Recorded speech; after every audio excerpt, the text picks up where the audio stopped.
여러분 안녕하십니까? 얼마 전에 윤석열 대통령이 인천 상륙작전 기념사에서 북괴 김정은의 핵과 미사일 도발 강력하게 우리는 응징하겠다라는 의지를 드러냈죠.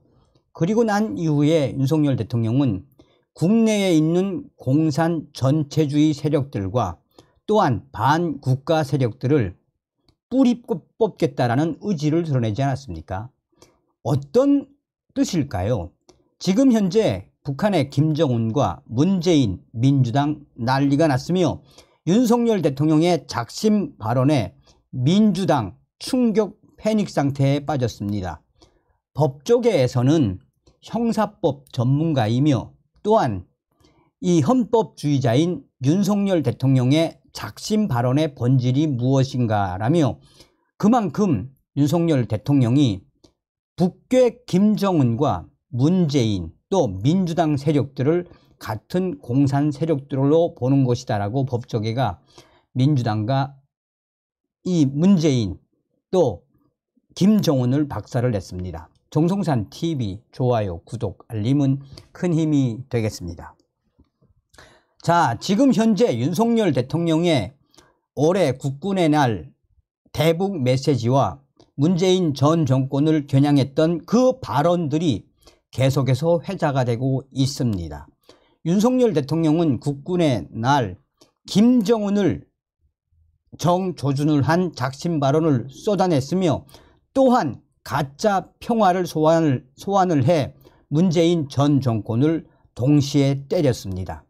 이에 민주당 핵심 관계자들은 윤석열 대통령이 총선에 개입한 것이나 다름이 없다라며 때가 있을 때마다 문재인 전 정권과 민주당을 향해 공산 전체주의 세력, 반국가 세력이라는 프레임을 계속 사용하는 것은 매우 옳지 않다. 그러나 정작 대통령의 이 발언에 제대로 대항하는 민주당 인사들은 없다라고 민주당 내부가 지금 충격 상황에 빠졌다라고 전하고 있습니다. 윤석열 대통령의 이 발언에 법조계에서도 윤 대통령이 기회가 있을 때마다 왜 이런 작심 발언을 쏟아내겠나라며 윤석열 대통령의 발언이 계속해서 회자가 될 수밖에 없다라고 법조계가 강조하고 있습니다. 윤석열 대통령은 제75주년 국군의 날 행사에서 북한이 핵을 사용할 경우 한미동맹의 압도적 대응을 통해 북한 정권을 종식시킬 것이라고 강하게 발언을 쏟아냈습니다. 국군의 날에 북한이 핵을 사용할 경우 한미동맹의 압도적 대응을 통해 북한 정권을 종식시킬 것이라고 말한 대통령은 윤석열 대통령이 유일합니다. 김정은 정권을 직접 겨냥해 핵 도발을 시도할 경우 김정은 정권의 종말을 맞을 것이라는 강력한 이 메시지. 지난해 국군의 날 기념사에서 북한이 핵무기 사용을 기도한다면 한미 동맹과 우리 군의 결연하고 압도적인 대응에 직면하게 될 것이라고 했던 것보다 한층 더 강경해진 윤석열 대통령의 발언입니다. 윤석열 대통령은 북한 정권은 핵무기가 자신의 안위를 지켜주지 못한다는 사실을 분명히 알아야 한다라는 경고 메시지도 보냈습니다.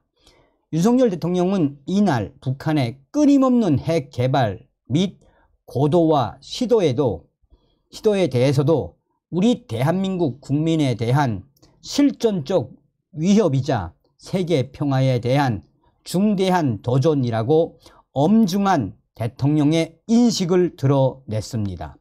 아울러 북한 정권이 핵 개발에 매달리면서 수탈과 억압, 인권 탄압이 계속돼 북한 주민들의 삶이 피폐해지고 있다는 점도 분명히 했습니다.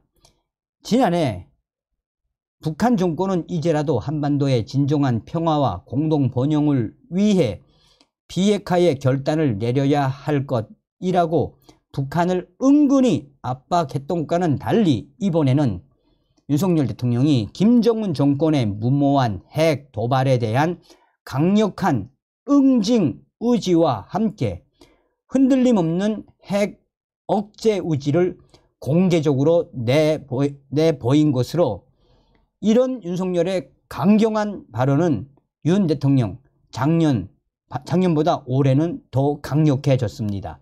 북한의 핵 미사일 도발이 위험 수위를 넘어 지속하는 현 상황이 윤 대통령에게 이처럼 강력한 대북 메시지를 내놓게 한 배경으로 보입니다.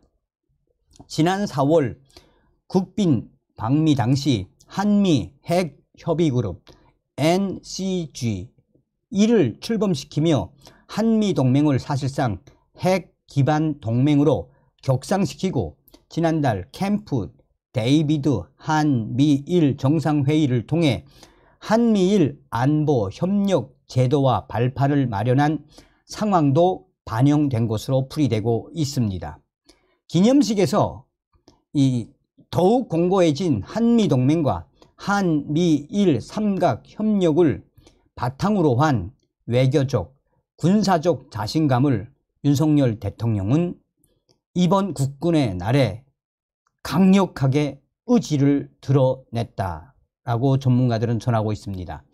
기념식에서 힘에 의한 평화라는 문구를 배경으로 윤석열 대통령이 결연한 표정으로 강한 군대만이 진정한 평화를 보장한다고 강조한 점도 주목을 받고 있습니다. 과거 소련을 축으로 한 사회주의 세력에 대항해 힘에 의한 평화를 거듭 외쳤던 로널드 레이건 전 미국 대통령이 오버랩되는 대목이기도 하다라고 전하고 있습니다. 윤석열 대통령은 특히 문재인 전 정권을 겨냥한 작심 발언도 쏟아냈습니다. 윤 대통령은 우리 국민들은 북한의 공산 세력, 그 추종 세력의 가짜 평화 속임수에 결코 현역되지 않을 것이라며, 북한은 물론 북한의 통일 전술을 지지하는 국내 내부 세력을 겨냥한 메시지도 강하게 내놓았습니다. 문재인 전 정권과 민주당을 염두에 둔 발언이라는 게 전문가들의 해석입니다. 윤석열 대통령이 기회가 있을 때마다 문재인 전 정권과 민주당, 이 내부 세력들을 한마디로 북한의 공산 세력, 그 추종 세력으로 프레임을 만들어 놓고 있으며, 이에 가장 충격적인 반응을 보이고 있는 것은 민주당 내부입니다. 민주당 핵심 관계자들은 윤석열 대통령이 대통령 후보 시절에도 민주당을 586 운동권 무리들이라고 발언을 하고, 또한 윤석열 대통령이 북한과 뜻을 같이 하는 국내 종북 세력들과 절대 협치를 하지 않겠다라는 발언, 또 얼마 전에는 민주당을 조준을 해서 이 종전선언과 반미를 부르짖는 세력들은 바로 반국가 세력이라고 프레임을 짜지 않았었나라며, 윤 대통령은 기회가 있을 때마다 문재인 전 대통령을 소환을 해내고 민주당을 북한과 같은 공산 전체 세력의 프레임으로 가두어 놓는데, 정작 이러한 현상에도 윤석열 대통령의 이러한 발언에도 불구하고 민주당의 그 어떤 강력한 위원도 윤 대통령의 이러한 발언에 대응을 하지 못하고 있다라며 충격적인 대패닉 상태에 빠져 이는 윤석열 대통령이 공식적으로 내년 총선 민주당을 압살하겠다라는 의지라고 민주당의 핵심 관계자는 한마디로 민주당이 난리가 났다고 전하고 있습니다. 법조계에서도 이러한 해석에 힘을 싣고 있습니다. 윤석열 대통령의 발언 그 한마디 한마디가 얼마나 중요하겠나라며, 윤 대통령이 검찰총장 출신이며 법조인 대통령 아닌가라며, 윤 대통령은 앞으로도 기회가 있을 때마다 북한 김정은과 또 문재인 전 정권, 나아가 민주당을 북한의 공산 전체 세력 프레임으로 계속해서 소환할 것이다 라고 법조계가 강조하고 있습니다. 다음 시간에 뵙겠습니다. 멸공.